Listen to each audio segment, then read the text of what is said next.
Olá, eu sou Natasha Seixas, psicóloga clínica, e hoje venho falar sobre ataques de pânico e ataques de ansiedade. As pessoas falam de ataques de pânico e ataques de ansiedade como se fosse a mesma coisa, mas não é. Ambas semelhantes, mas são condições diferentes. Os ataques de pânico ocorrem subitamente e envolvem um medo intenso e muitas vezes têm, portanto, consequências avassaladoras. Eles são acompanhados por sintomas físicos assustadores, como batimentos cardíacos acelerados, falta de ar ou náusea. Ataques inesperados de pânico ocorrem sem uma causa óbvia. Os ataques de pânico esperados são controlados por setores externos, como as fobias. Ataques de pânico podem acontecer a qualquer pessoa, mas pode ser um sinal de perturbação do pânico. Os ataques de ansiedade não são reconhecidos pelo manual DSM-5. No entanto, define a ansiedade como uma característica de vários distúrbios psiquiátricos comuns. Eu só quero aqui definir algo bastante interessante, porque as pessoas perguntam porquê que umas vezes se diz distúrbios, outras vezes perturbações e outras vezes transtornos. É bem simples. No DSM-5, no Brasil está definido como, as doenças mentais estão definidas como por transtornos, em Portugal por perturbações e em inglês traduzido por distúrbios. Então, eu por vezes, como tenho muito público brasileiro, às vezes digo transtornos, para Portugal eu digo perturbações e às vezes digo distúrbios. Fiquem a saber que é a mesma coisa. No DSM-5 define-se a ansiedade como uma característica de vários distúrbios psiquiátricos comuns. Os sintomas de ansiedade incluem preocupação, angústia e medo. A ansiedade geralmente está relacionada à antecipação de uma situação estressante, a uma experiência ou evento. Pode surgir gradualmente. A falta de reconhecimento deste diagnóstico dos ataques de ansiedade significa que os sinais e os sintomas estão abertos à interpretação. Ou seja, uma pessoa pode descrever um ataque de ansiedade e ter sintomas que outra pessoa nunca experienciou, apesar de indicar que eles também tiveram um ataque de ansiedade. Quais são os sintomas para os ataques de pânico? Os ataques de pânico e ansiedade podem parecer semelhantes e realmente eles compartilham muitos sintomas emocionais e físicos parecidos. Quem tem ataques de ansiedade e de pânico, portanto, pode tê-los ao mesmo tempo. Por exemplo, podemos sentir ansiedade enquanto nos preocupamos com uma situação potencialmente estressante, como uma apresentação importante de um trabalho na faculdade. Quando a situação chega, a ansiedade pode culminar em um ataque de pânico.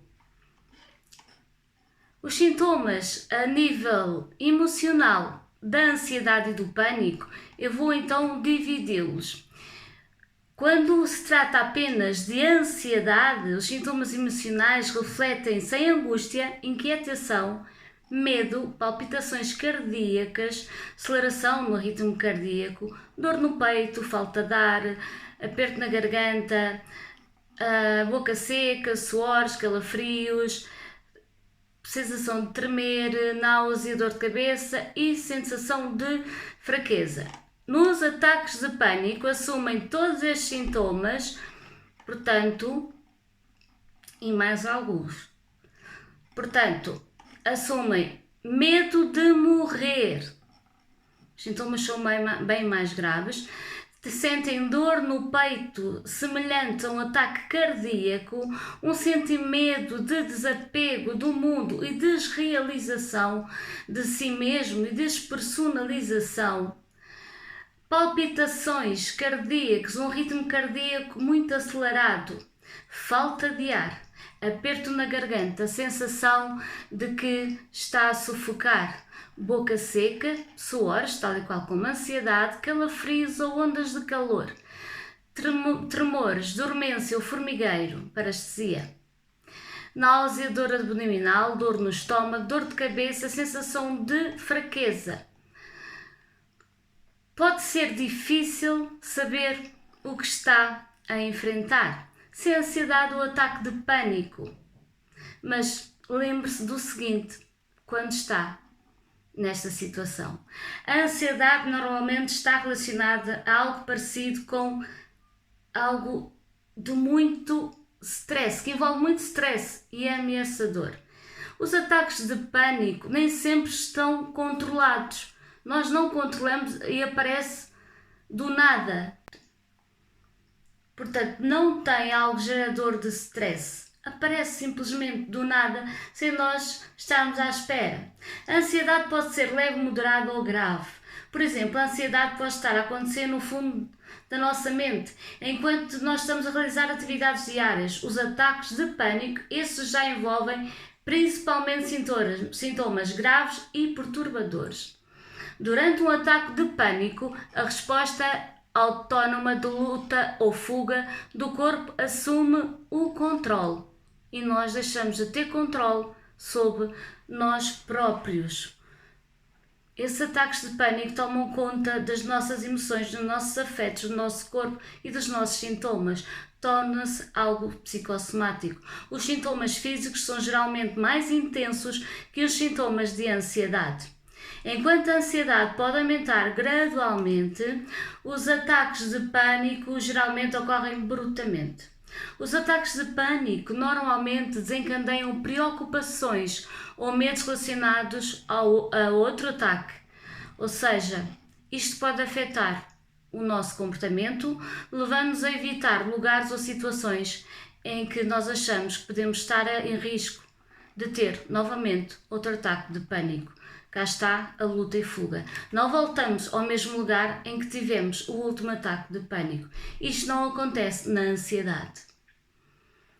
Quais são as causas de termos, portanto, estes ataques de pânico inesperado?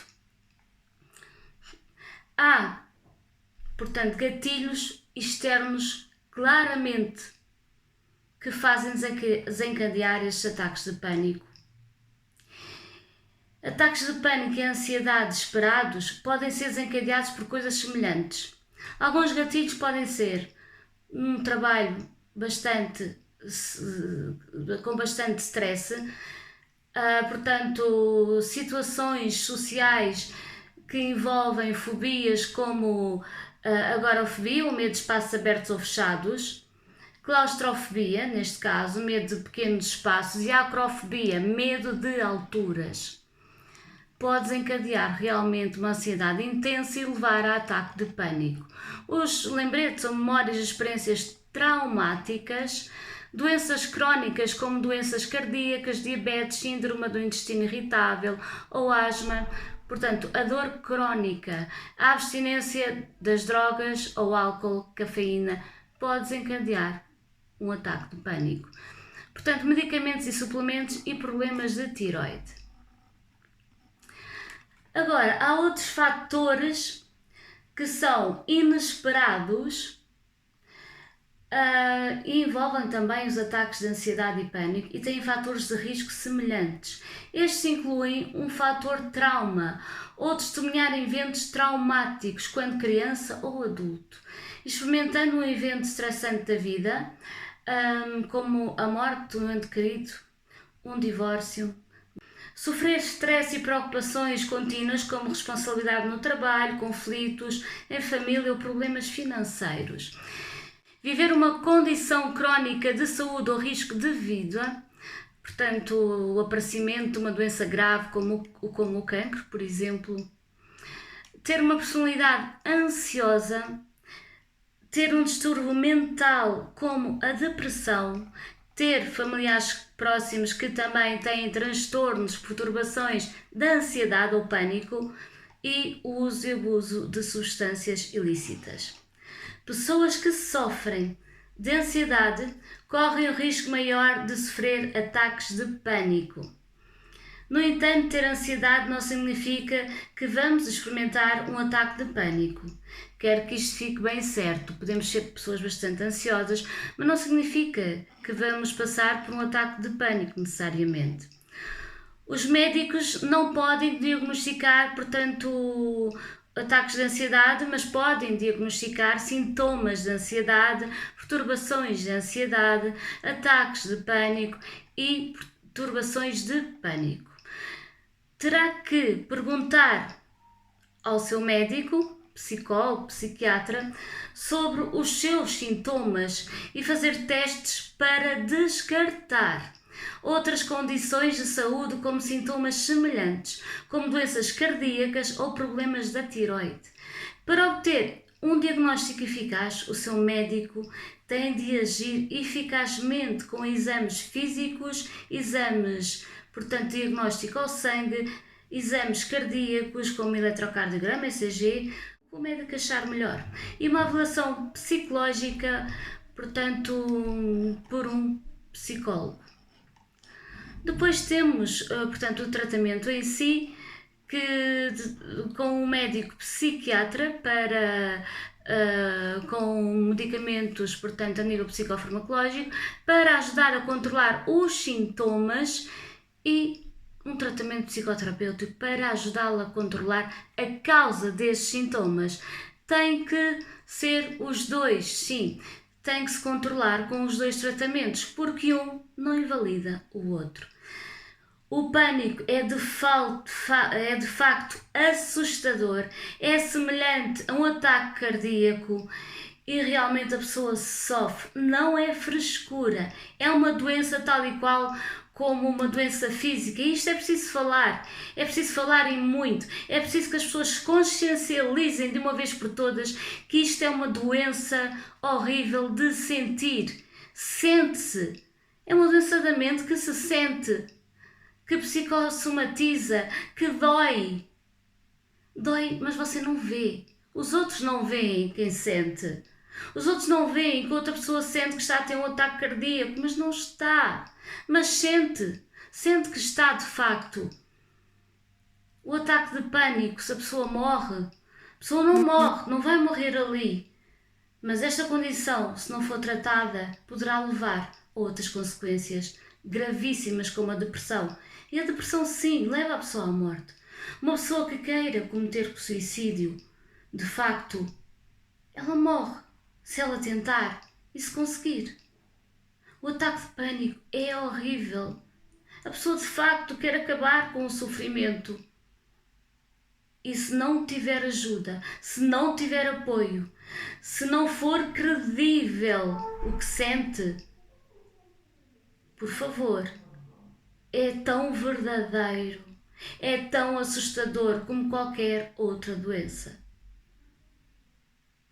Mas só sabe quem passa por isto, quem o sente. E tem tendência a aumentar. Por favor, procure ajuda. Os familiares ajudem estes doentes que sofrem tanto, mas tanto. É horrível sair à rua com medo de ter um ataque de pânico. É horrível passar pelos mesmos lugares com medo de voltar a ter o ataque de pânico. Daí damos milhares de voltas para não passar pelo mesmo sítio.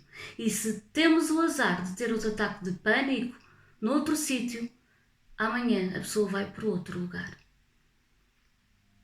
Por favor, ajude a ajudar o seu familiar que sofre de pânico. E cada vez atinge mais crianças também. Se a criança não consegue ir à escola por ataque de pânico, acredite, é mais fácil ajudar uma criança que tem ataque de pânico e ajudá-la a crescer de uma forma mais eficaz e começar já o tratamento em pequeno do que fazê-la sofrer. Acredite na criança, as crianças não costumam mentir. Eu sei que para si é mais fácil dizer que a criança é preguiçosa e não quer ir para a escola. Sim, as crianças têm a manha, mas há tantas que vão com tanto medo. E há tantas que sofrem por isso e levam tanta porrada por isso. E afinal, só estavam a pedir ajuda. Se gostou do canal, subscreva. deixe o seu comentário, deixe o seu like. Se tem dúvidas, pergunte. Eu estou aqui para ajudar. Muito obrigada e até ao próximo vídeo.